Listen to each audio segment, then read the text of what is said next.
Hello friends, जय हिंद, वंदे मातरम। जी हाँ, 2025 की 7 मार्च की जो फर्स्ट शिफ्ट है वो दोस्तों छूट चुकी है और सारे के सारे क्वेश्चंस जो एग्जाम में पूछे गए हैं वो हमारे पास आ चुके हैं और आने वाली शिफ्टों में जो क्वेश्चन पूछे जाएंगे वो भी इस वीडियो के अंदर मैं आप सभी को बताऊंगा कि कौन कौन से क्वेश्चन ऐसे हैं जो आपको आने वाली शिफ्टों के लिए पहले से तैयार कर लेने हैं और कहाँ से तैयार करने हैं वो भी मैं आप सभी को जरूर बताऊंगा।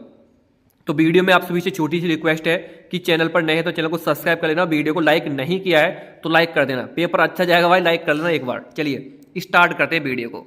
देखिए फ्रेंड्स, जो क्वेश्चन एग्जाम में पूछे जा रहे हैं आप सभी के आरपीएफ कांस्टेबल में यहां से पूछे जा रहे हैं। जी हाँ, ये जो पीडीएफ मैं आप सभी को दिखा रहा हूं ना आपकी फोन की स्क्रीन पर जो है यहीं से क्वेश्चन पूछे जा रहे हैं और ये पीडीएफ दोस्तों हमारे पास है ऑलरेडी। दोस्तों मैंने आप सभी को प्रोवाइड करा दी है। अगर आप दोस्तों देखिए यहां पर आप देखेंगे ये क्वेश्चन एग्जाम में पूछा गया, यहाँ दोस्तों मौलिक अधिकार से संबंधित, और दोस्तों ये क्वेश्चन दोस्तों मैंने आपको पहले ही करा रखा है कि कहां कहां से दोस्तों एग्जाम में क्वेश्चन आएंगे। देखो, पंचवर्षीय योजना से मॉडल से क्वेश्चन पूछे जा रहे हैं और ये क्वेश्चन मैंने आपको पहले ही करा दिया गया है कि भैया यहां से आप पढ़ लेना। पेज नंबर भी दिया है कि इस पेज नंबर से क्वेश्चन पूछे जा रहे हैं, यहां से दोस्तों लगातार क्वेश्चन पूछे जा रहे हैं और ये दोस्तों मैंने पीडीएफ आपको ऑलरेडी प्रोवाइड किया हुआ है। यहां पर आप देख सकते हैं दोस्तों 1939 से दोस्तों क्वेश्चन पूछा गया, ये हमारा पीडीएफ का क्वेश्चन है और दोस्तों ये आपके एग्जाम में पूछ लेगा। यहां पर आप देख सकते हैं ये आपके एग्जाम में पूछ लिया गया भाई। इतना दोस्तों आप सभी समझ सकते हैं कि पीडीएफ में क्वेश्चन दोस्तों एग्जाम में पूछे जा रहे हैं। ये पीडीएफ काफी ज्यादा इंपॉर्टेंट है भाई साहब, एक क्वेश्चन नहीं हजारों क्वेश्चन दोस्तों पीडीएफ से पूछे जा रहे हैं। यहां पर देख सकते हैं दोस्तों ये आपका दोस्तों एग्जाम में आया क्वेश्चन है और दोस्तों ये आप सभी को देख सकते हैं यहां पर मैंने दोस्तों क्वेश्चन को कराया हुआ है। Same to same ditto question है जो मैच हुआ है। अगर आप भी चाहते हैं ये पीडीएफ लेना, यहां पर आप देख सकते हैं आर्टिकल 241 से क्वेश्चन आया और दोस्तों मैंने पहले ही बता दिया था भाई इंपॉर्टेंट है, पढ़ लेना। और यही दोस्तों एग्जाम में यहां पर पूछ लिया गया। अब ये पीडीएफ मिलेगा कैसे आप दोस्तों, अगर आप भी चाहते हैं पीडीएफ लेना कि पीडीएफ को मिलेगा कैसे, जो आने वाली शिफ्टों में जो क्वेश्चन आपके पूछे जाएंगे वो इस पीडीएफ में मौजूद है, बस इसको पढ़ लेना। इसके अलावा किसी को पढ़ने की जरूरत नहीं पड़ेगी। लास्ट टाइम में दोस्तों ये PDF one of the best PDF रहेगा आप सभी लोगों के लिए। तो पढ़िए वही जो एग्जाम में आए। अब आपको दोस्तों क्वेश्चंस मिलेंगे यही इसी पीडीएफ से मिलेंगे, ठीक है। ये 500 रुपए का पीडीएफ है, केवल दोस्तों मात्र 99 में ये आप सभी को उपलब्ध है। अगर आप लेना चाहते हैं तो पीडीएफ के लिए व्हाट्सएप पे आइए 6396453592, इस नंबर पर बस मैसेज कीजिए और पीडीएफ दोस्तों आपका, ठीक है, आइए और 100% सलेक्शन की गारंटी लेकर जाइए। ये PDF one of the best PDF रहेगा आप सभी लोगों के लिए। चलिए शुरू करते हैं। देखिए फ्रेंड्स, यहां पर जान लेते हैं दोस्तों 7 मार्च फर्स्ट शिफ्ट के 2025 के जो क्वेश्चंस हैं जो आरपीएफ कांस्टेबल में पूछे गए। देखिए फ्रेंड्स, यहां पर आप सभी को जो स्टूडेंट है वो लिख कर लाते हैं ये क्वेश्चन, मैं आप सभी को डिटेल में बात करूंगा, ठीक है, ताकि जल्दी से जल्दी वीडियो बन सके और आपके पास क्वेश्चन पहुंच सके, ये हमारा प्रयास रहता है। 1857 क्रांति से दोस्तों क्वेश्चन पूछा गया था, लेकिन क्या क्वेश्चन था स्टूडेंट ने नहीं बताया। लेकिन एक क्वेश्चन पूछा गया, विंध्याचल पर्वत जो श्रेणी है किन दो मैदानों को अलग करती है। तो दोस्तों ये है आप सभी का सिंधु गंगा का मैदान और ये है भैया दक्कन का पठार। इन दोनों को दोस्तों ये जो विंध्याचल पर्वतमाला है वो अलग करती है। इसके बारे में थोड़ा सा दोस्तों और जान लेते हैं विंध्याचल पर्वतमाला के बारे में। भारत के पश्चिम मध्य गंगा में स्थित प्राचीन गोलाकार पर्वतों की एक पर्वतमाला है। यह कई पेचदार खंडों में बटी हुई है। ऐतिहासिक रूप से इसे उत्तर भारत और दक्षिण भारत के बीच विभाजक माना जाता है। जो दोस्तों आपका दोस्तों आप सभी का जो उत्तर का मैदान है और दक्षिण का मैदान है इसको दोस्तों ये अलग करती है। भूवैज्ञानिक दृष्टि से विंध्याचल पर्वतमाला एक पर्वतमाला नहीं है बल्कि मध्य भारत की अनेक पर्वतमालाओं को एक ऐतिहासिक समूह है, जिनमें सतपुड़ा पर्वतमाला भी गिनी जाती है। आधुनिक काल में इसे अक्सर मुख्य रूप से इनकी ऊंचाइयों की कागार को माना जाता है। मध्य प्रदेश राज्य में नर्मदा नदी से उत्तर में उसके समांतर चलती है। ये पर्वतमाला जो है नर्मदा नदी के समांतर चलती है, हालांकि उससे जुड़ी हुई कुछ अन्य पहाड़ियां भी इसमें गिनी जाती हैं। इस परिभाषा में यह पर्वतमाला पश्चिम में गुजरात, उत्तर में उत्तर प्रदेश में बिहार में मध्य प्रदेश और पूर्व छत्तीसगढ़ का विस्तार ये दोस्तों विस्तारित है। ये काफी जगह लंबी फैली हुई पर्वतमाला है दोस्तों, जैसा कि आप यहाँ पर इमेज में भी यहाँ पर देख सकते हैं, ठीक है। ये है विंध्याचल पर्वतमाला, इसकी जो ऊंचाई है 1048 मीटर दोस्तों बताई जाती है। दोस्तों आप सभी का जो 1991 में जो प्राइवेटेशन किया गया था, जो दोस्तों यहाँ पर आप सभी का जो निजीकरण किया गया था उसका उनमें दोस्तों प्रधानमंत्री कौन थे, तो ये पीसी नरसिम्हा राव थे, ठीक है, पीसी नरसिम्हा राव थे दोस्तों। और उस टाइम पे दोस्तों आप सभी के फाइनेंस मिनिस्टर कौन थे दोस्तों, आप सभी को पता है ये मनमोहन सिंह थे, जो कि बाद में प्रधानमंत्री बने थे। पहले ये कौन थे, ये फाइनेंस मिनिस्टर थे दोस्तों। जब जो 1991 में दोस्तों जो आप सभी का प्राइवेटाइजेशन जो किया गया था उस टाइम की बात यहाँ पर चल रही है।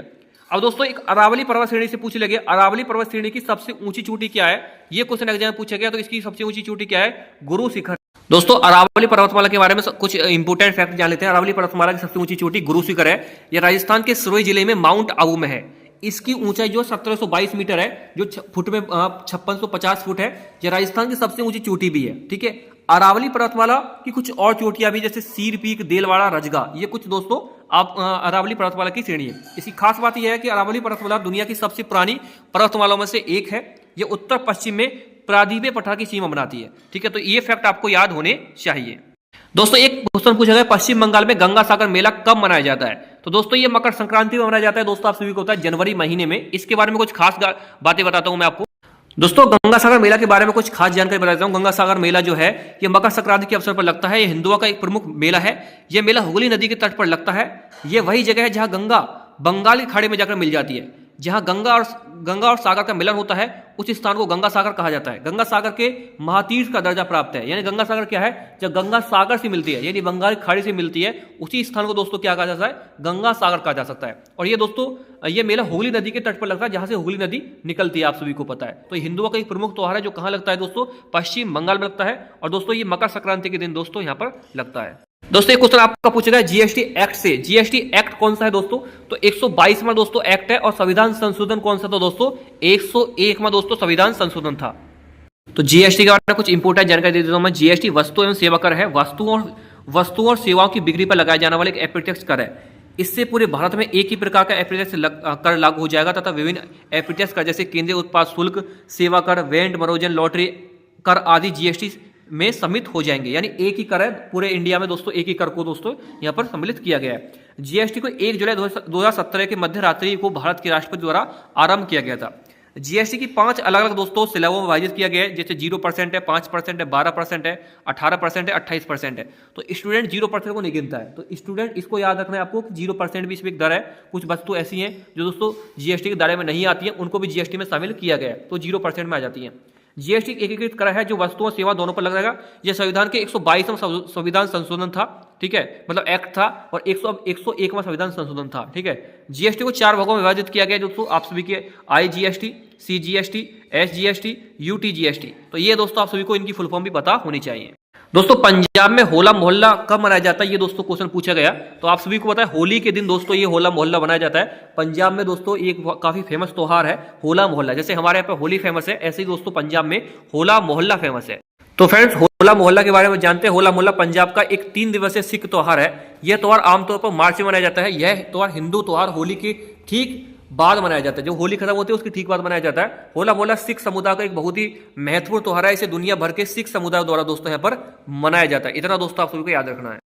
दोस्तों नेक्स्ट क्वेश्चन आता है कराईकल रथ उत्सव से, जो कि दोस्तों कहां मनाया जाता है? तमिलनाडु के कराईकल जिला है एक दोस्तों, वहां ये दोस्तों मनाया जाता है कराईकल रथ उत्सव। दोस्तों कराईकल के बारे में जान लेते हैं। कराईकल में तेतरावू मादा त्योहार है। ये हर साल 15 अगस्त को मनाया जाता है। कराईकल में रथ उत्सव भी मनाया जाता है। ठीक है, कराईकल एक दोस्तों स्थान का नाम है जो कराईकल जिला है, तमिलनाडु के अंदर पड़ता है। वहां पर दोस्तों मनाया जाता है और इसको तेतरावू मादा त्योहार भी कहा जाता है। ये दो 15 अगस्त को यहाँ पर दोस्तों हर साल मनाया जाता है। इस त्योहार में शुरुआत तिरंगा फहराकर की जाती है। ठीक है, ये आप सभी को याद यहाँ पर रखना है। और दोस्तों ये पूछा गया था कि कब शुरू हुआ था? 2012, 2013, 14, 15 इस तरीके से दोस्तों ऑप्शन था।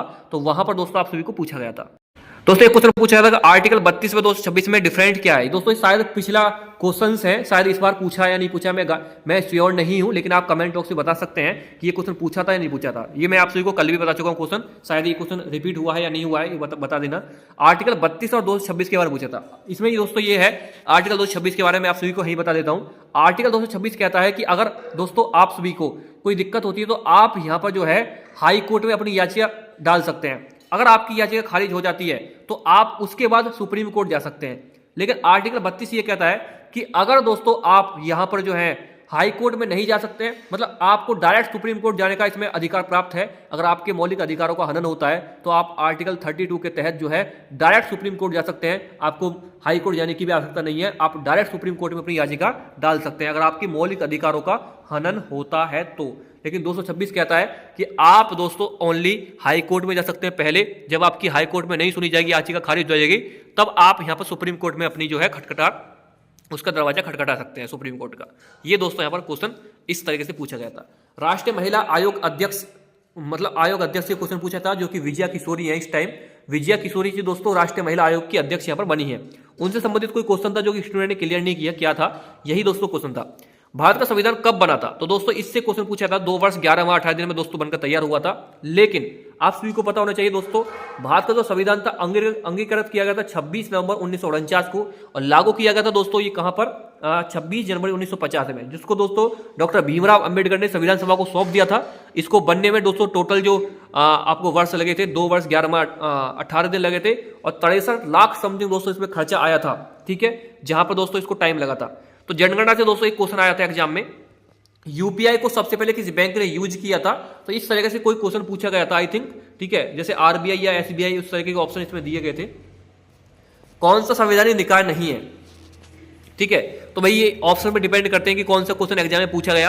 ये दोस्तों ऑप्शन वाले क्वेश्चन है कि कौन सा संविधान इसमें निकाय नहीं है, उसमें 4 ऑप्शन थे, इसमें से कोई छाटना था। ठीक है, बाकी दोस्तों आप बात करें मैथ रीजनिंग की, तो देखो मैथ आप सभी का दोस्तों इजी टू मॉडरेट है। मैंने आप सभी को कई बार बताया कि मैथ अगर आप दोस्तों ठीक ठाक पढ़े लिखे हैं तो आप 20-25 तक दोस्तों आराम से कर जाएंगे। लेकिन वही 10 क्वेश्चन दोस्तों आपको घुमाने वाले मिलेंगे, जिसमें से दोस्तों 5 क्वेश्चन ऐसे मिलेंगे जिनमें आप कैलकुलेशन में फंस जाएंगे। 5 क्वेश्चन ऐसे आप सभी को मिलेंगे जो थोड़े से दोस्तों कैलकुलेटिव होंगे, यानी दोस्तों आंसर तो उनका 1 मिनट में निकल जाएगा, लेकिन वो कैलकुलेटिव होते चले जाएंगे, आपको बहुत लंबा लगेगा, लेकिन वो फॉर्मूला बेस पर जल्दी निकल जाएंगे। और 5 क्वेश्चन ऐसे होंगे दोस्तों आप सभी के जो आपने पढ़े होंगे, लेकिन दोस्तों थोड़ा सा उसमें घुमा फिरा करके डाटा चेंज करके वो दोस्तों आप सभी को कंफ्यूज करेंगे। तो कुछ क्वेश्चन ऐसे हैं 25 क्वेश्चन तक आप आराम से कर लोगे, और 10 क्वेश्चन में थोड़ा सा आपको दिक्कत हो सकती है। वहीं दोस्तों रीजनिंग इजी पूछी जा रही है। रीजनिंग में दोस्तों आप सभी के जो ज्यादातर क्वेश्चन पूछे जा रहे हैं वो दोस्तों आप सभी के डाटा से पूछे जा रहे हैं, सीरीज से क्वेश्चन पूछे जा रहे हैं। ठीक है, और ब्लड रिलेशन से क्वेश्चन पूछे जा रहे हैं, और आपका दोस्तों यहाँ पर अल्फाबेट सीरीज से जो क्वेश्चन है वो पूछे जा रहे हैं, और आपका दोस्तों यहाँ पर जो ब्लड रिलेशन से क्वेश्चन पूछे जा रहे हैं। तो इस तरीके से दोस्तों क्वेश्चन पूछे जा रहे हैं। लेकिन मैथ में सिंप्लीफिकेशन ज्यादा पूछा जा रहा है, नंबर सिस्टम ज्यादा पूछा जा रहा है, और दोस्तों 3D 2D से दोस्तों 2 या 3 क्वेश्चन मिल रहे हैं, परसेंटेज प्रॉफिट एंड लॉस से 2 क्वेश्चन मिल रहे हैं, CI SI से 3 क्वेश्चन मिल रहे हैं। ठीक है, और आपका दोस्तों LCM SCF से क्वेश्चन मिल रहे हैं। ठीक है, और दोस्तों आप सभी का जो है यहाँ पर बता दें, आपका जो है ये दोस्तों पार्टनरशिप से, और टाइम एंड वर्क से, टाइम एंड डिस्टेंस से, और दोस्तों आप सभी का ये एलिगेशन से, यानी दोस्तों आप सभी का मिक्सचर एंड एलिगेशन, यहां से दोस्तों क्वेश्चन बन रहा है, जो कि वेरी दोस्तों इजी क्वेश्चन है। बाकी 4-5 क्वेश्चन जो मैंने आप सभी को बताए थे 10 क्वेश्चन तक, वो थोड़े से आपको जो दिक्कत कर सकते हैं। वही एवरेज बच्चा दोस्तों यहाँ पर 22-23 क्वेश्चन करके आ रहा है, और जो अच्छा बच्चा है, जो अच्छा पढ़ा लिखा है, वो दोस्तों 30-32 तक पहुंच रहा है। तो ये था दोस्तों आज का रिव्यू। कैसा लगा कमेंट बॉक्स में जरूर बताना। थैंक यू, धन्यवाद।